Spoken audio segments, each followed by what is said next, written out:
पुग्नुपर्ने यो डाँडामा टावरमा। यहाँ बाटो आयो एउटा माथि गएको बाटो छ तल, यो बाटो सिधै पारी डाँडामा गयो। फेरि छ बाटो छ प्राइभेट, यो प्राइभेट फार्म जाने बाटो के। हामी जङ्गल छिरौँ क्या अब हराइयो त यार। 20 मिनटमा पुग्नुपर्ने हामी। यहाँबाट त सिधै तल गयो यो बाटो। यहाँबाट छ कि जक्सन यही बाटो जाने हो गोरेटो। छिरौँ के गोरेटो बाटो छिरौँ। यो त सिधै ऊ पारी उयो माथिको डाँडो ठाडो बाटो। अलि तलबाट छ कि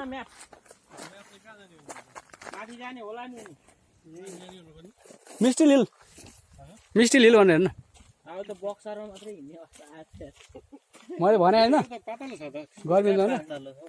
यही बाटो छिरौँ का कस्तो यार त्यो बाटो होइन। त्यो बाटोको त्यो दुइटाको बिचमा एउटा रोड चाहिँ देखिएको क्या, तर कहाँबाट गयो तलबाट गयो होला कि हराइयो यार। हामीलाई माथिबाट यत्रो तल एक राउन्ड घुमाएर यो बाटो पुरै फनक्कै घुमेर यो माथि फेरि लगायो उकालो। अनि 1 घन्टा त्यो बुढो मान्छेले 1 घन्टा सरदरमा लाग्छ त भनिरहेको थियो हो। यहाँबाट आयो एउटा यो कोरेटो टाइपको बाटो, यो जङ्गलको यहाँबाट माथि उकालो चाहिँ बाटो आयो अलि फटाफट।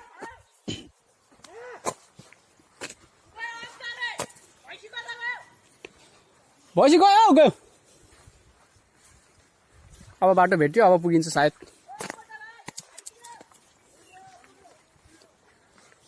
साह्रै गाह्रो भयो यार बाटो पत्ता लगाउन। जङ्गलमा पनि जक्सन हैट आज त 3 घन्टा 6 घन्टा अप एन्ड डाउन होला जस्तो हिँडाइ त।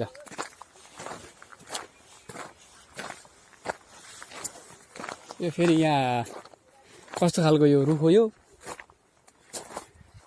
गर्मी क्षेत्रमा हुने खालको पनि भनौँ भने पनि होइन, जाडोमा पाउने भनौँ भने होइन।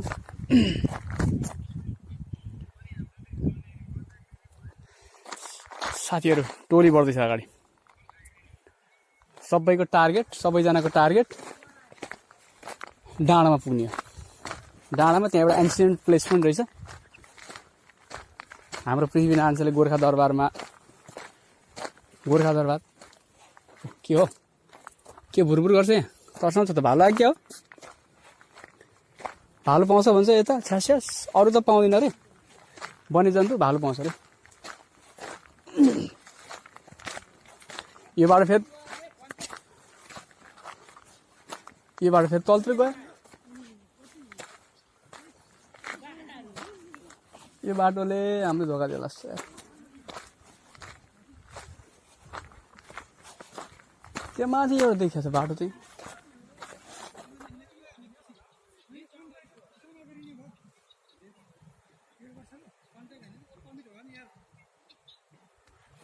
खाली धुपी सल्ला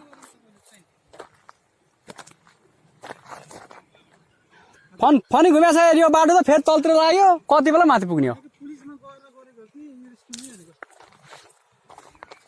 साथीहरू टोली।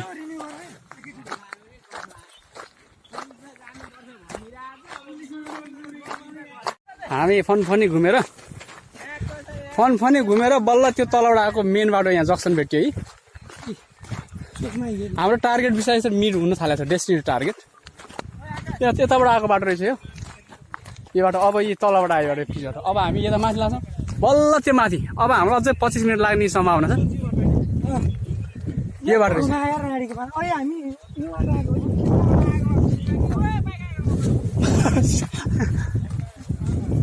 ल हेर्नुहोस् यता हामी सट्टै माथि बोक दबरदान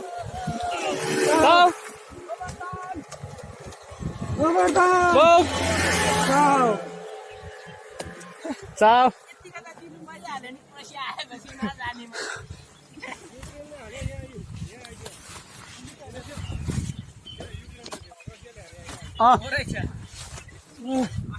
अब हामी यो पिछे बाटो गएर हामी हामी एकदम एक्साइटेड छौँ सबैजना ग्याङै छौँ हामी टोली नै छ एउटा जम्मू टोली यो सबैजना पोर्चुगल जाँदैछ नि जङ्गलको बाटोमा हिँड्छ झोलासोला फाल्दै लुट्दैछ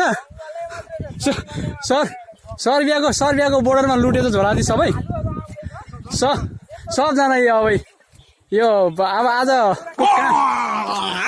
कहाँको बास हुने हो जङ्गलै पोर्चुगल हिँडेका साथीहरू भएन के भन्नु हाम्रो टार्गेट माथि डाँडा हो तर धेरै घुमायो नि यार कन्फ्युज बनायो बाटो बल्ल बाटो पत्ता लगाएर हाम्रो साथीहरूको सास आयो अवश्य पुग्न थाल्यो यो लास्टमा के को टावर रहेछ भने भ्यू टावर होला भनेको नेपालको जस्तो तर यो टेलिमार्कको टावर रहेछ यो टेलिकमको के गर्ने धेरै माथि आयो हिँड्दै भालु धेरै आउँछ अरे यहाँ एकदम त्यही भएर हामी एकदम साथीहरू ग्रुपमा हिँडिरहेको छौँ आयो भने अट्याक गयौँ होला पारी जाँदा सिटी देख्न थाल्यो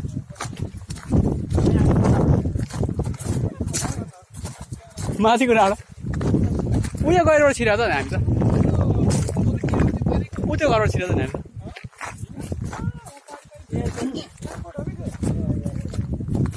एयरपोर्टको लाइट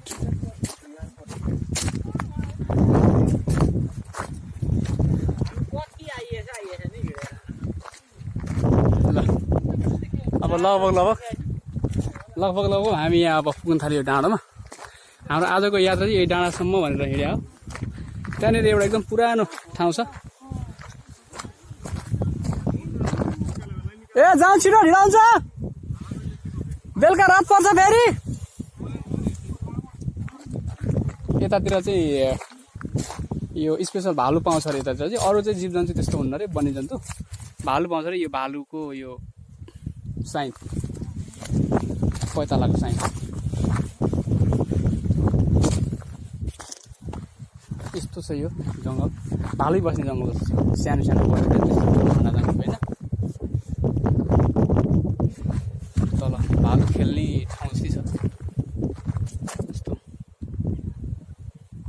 अब यहाँबाट हामी यो देखिएको बाटोबाट गइन्छ लगभग घाम पनि झर्नलाई थालिसक्यो लगभग 2 घन्टाभन्दा बढी हिँडेर आइसक्यो हामी धेरै बाटो घुमाउरो बाटो आइयो नि यहाँ कस्तो भने मान्छेहरूले वाकिङ पास छैन रहेछ जस्तो यहाँ चाहिँ हाम्रो नेपालकोतिरको जस्तो माथि ट्रेकिङ जाने हाइकिङ जाने मान्छेलाई चाहिँ एरो देखाएर स्पेसल मान्छेहरूको लागि बाटो हिँड्ने बटुवाहरूको लागि बाटो हिँड्ने मान्छेहरूको लागि छुट्टै एउटा बाटो हुन्छ तर यहाँ चाहिँ त्यो व्यवस्था छैन त्यही भएर हामी यो रोडै आइयो रोड आउँदाखेरि हामी त्यो पारीको त्यो घरबाट छिट्दै आएको झन्डै 1.5 घन्टा भइसक्यो हिँडेको बाटो पत्ता नलाएर रोड हिँड्नु पर्यो अनि त्यो एउटा पुग्न थाल्यो हामी माथि पुगेपछि अर्को भिडियो बनाउनेछु म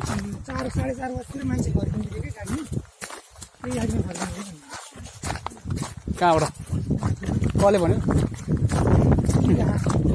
बस पठा छ बिहानै जाँदा सिट धेरै टाढा देखिएको छ यहाँबाट हामी जाने त्यहीँ हो फेरि अब फर्केर ठुलो सिप छ त्यहाँ आइल्यान्ड यो फर्स्ट आइल्यान्ड हो यो जाँदाभन्दा पारीको जाँदा सिटीभन्दा पारीको ठुलो रहेछ तर चट्टान यो कस्तो चट्टान माटै छैन अनि के बोर्ड बिर आउँछ यस्तो यो के भन्छ यसलाई पोथ्रा खालको बोर्ड बिरुवा मात्रै हो यो त्यस्तो ठुलो रुख नभएको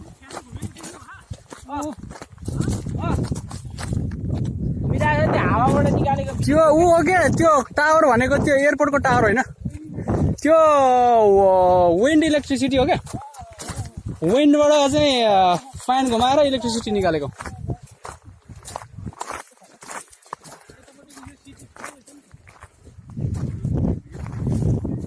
कुन सिटी कहाँको सिटी भने यो त अनि हामी जान्छौँ त यता हाम्रो युरोस्पिन त जाने बाटो होइन यो मेन सिटी हो नि त यो सेन्टर जाने बाटो त्यही त हो नि त्यो हाम्रो ईश्वर मास्टरको बस्ती हो कि त्यो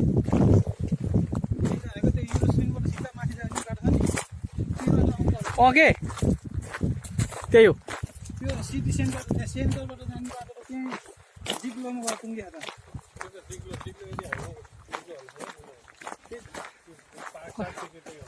डिग्री हो कि त्यो हाम्रो टोमी सापाले माथि डाँडा डाँडाबाट लाँदैन गाडीमा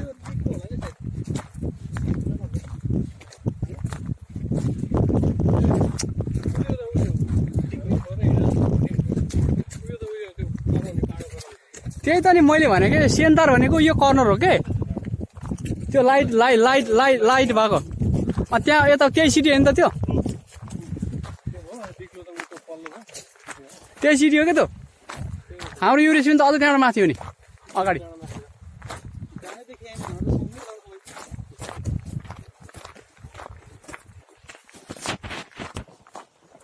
केही न कामको डाँडा छ त्यो माथिको चाहिँ है न हिउँ पर्ने न रुख बिरुवा भएको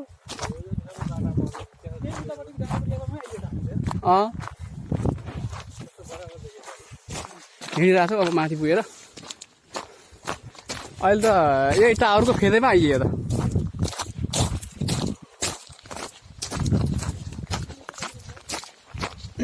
अब 10 मिनट पुग्यो होला हस् त नमस्कार धन्यवाद सबैजनालाई